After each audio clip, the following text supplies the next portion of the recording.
Bandwidth for this podcast is brought to you by CacheFly at CACHEFLY.com.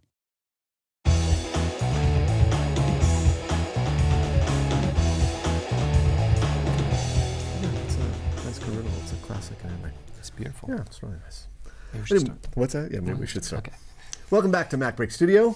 We're looking at motion again, and actually we're going to look at retiming something. Yeah, we're actually going to work in Final Cut Pro with motion. Now this is based on something Peter Wiggins of FCP.co. Yeah, exactly.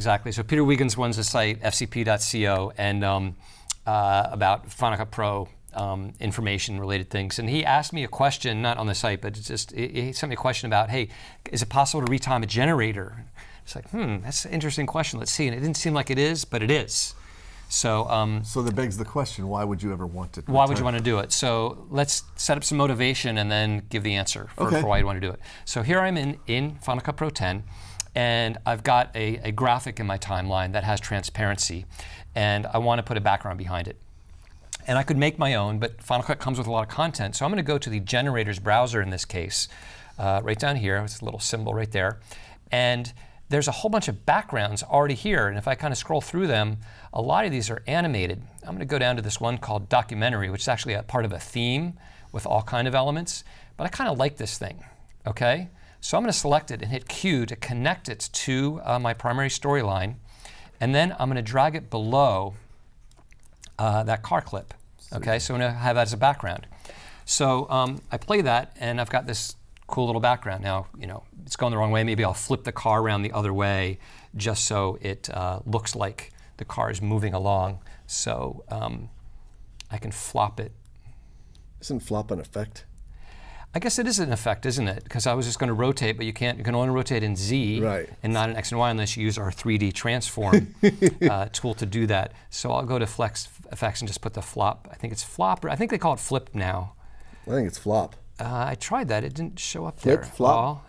Flip or flop? F-L-I flipped. It's called flipped. Oh, it's flipped. Neither, flipped. There we go. All right, so now the car is cruising along, right? He's cruising. He's cruising, but it's kind of going slow, right? Yeah, very slow. So I'd like to speed up this background. Excellent. So it really looks like it's going somewhere. So you'd think like, oh, okay, well maybe if I trim this, that'll speed it up. So I'll trim it down. And it's going the same speed. And never mind, the wheels aren't turning. We're not going to worry about that. But it's like, wait a minute, it's the same speed. Oh, I know. I can retime video clips, right? If you've got a video clip, you can go to the retime menu. So I'm going to select this generator here. And try to go to retime. Yeah, I'll select it. And I was trying to zoom in so you can see what I'm doing. There we go. Retime menu. And where is it? It's grayed out. I can't select it. I can't retime it. Or can you? Or can you? Out of luck. Well, one option, you can go into you can open this in motion and figure out how to speed it up and all, but you don't need to. Excellent. You don't need to. So then the nice thing here is that you can actually make this thing as fast or slow as you like. The one thing I would caution before the next step, though, is to make it really long. So you've got enough. If you're going to speed it up a lot, you want the content to be there. In some cases, it may not matter. In some cases, it may. So just as a safety, I'm going to Command- a few times and make this guy last quite long, okay? So now the whole trick here is I'm going to turn this into a compound clip. I have no idea why you'd want to do that with regard to speed. Well, it's so funny. Compound clips keep coming up over and over again to solve different kinds of problems in Final Cut Pro 10. They're one of the most versatile, useful things. So what I'm going to do is choose the File menu and choose New Compound Clip, or Option G. And you might want to remember Option G because you're going to use it a lot. So I'll select that, and it's going to place that compound clip into an event, which in this case I don't really care about. It might be useful, but I'm just going to allow it to take its default name. I'm not going to name it, just let it go in there. So now I've got a compound clip, and if we play the project, nothing's changed. Yeah, it's the same thing. But here's the cool thing. If I go to the retime menu now, or press Command R. Oh, look at that. Yeah, beautiful, huh? Now we can actually retime this clip. So if I drag the end of this bar, or there's other ways to, you can go from this pop-up menu or even over in the retiming menu and choose a specific speed, but I like to just find some speed that works for me. Why don't you match it to the size of the clip? Oh, well, that's just too obvious. But that may make it, actually, I purposely don't want to. Let's say I find a speed that I want.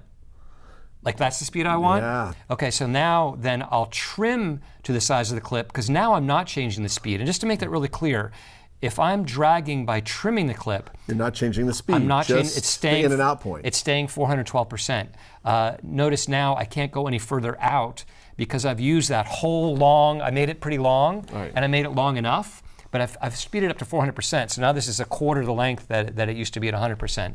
But it did make it long enough. But I can trim it down or up and keep the speed at 412%. Or I can say, hey, I want to make it faster or slower. I make it a little bit faster and trim it down. Then Shift Z to fit everything to the window. And now we play this. We've got a nice, look at that, fast animation. That's fantastic. Okay. So really, this little trick answered 2 questions, or it did. The how, well, both the how and the why. How and the why, yeah. Some motivation for why you might want to do it. Yes. And also like an example of how you can do it. And the cool thing is you have complete flexibility between how fast you want it to be, and then how long you want the clip to last, which is, having your cake and eat it too. Just make sure you make it long to begin with. Some more like, you can be mathematically correct if you knew how long it was. But yeah, I'm sort of. You might say, hey, I'm going to make it 4 times as fast. I'm going to make it 4 times as long. Right. You can kind of think of it like that. And this is great because you don't actually have to go into motion. You can just retime it right here. I mean, that's fantastic. You can use a compound clip in this way to actually retime any generator. I agree. And I should mention, because this is a generator, we can't change its properties here, but if I double click into it, select it, it does have some properties that you can change up here. For instance, I might want to change the colors to red to better match the car. And you can also change these rectangles to slanted. So he's going really fast. Really fast, right. So if I go back, I've still got access to those published parameters for that generator. I just need to dive into the compound clip to get there. But full flexibility to get done what you want to do. All we need to deal with the fact that this car's, wheels don't turn, but let's move them out of the way. Perfect solution. Yeah, there we go. Yeah, we just have to have somebody in there waving. Okay, so that's a way you can retime a generator. Excellent. So do you want more on Motion? Motion 5, check out rippletraining.com. Mark has got a 17-hour complete series you can buy as a group or you can get as individual a la carte items. Make sure you check those out. Anyway, Mark, thanks for showing this amazing tip. Yep. I'm sure Peter's going to be stoked on this one. So thank you again for watching MacBreak Studio.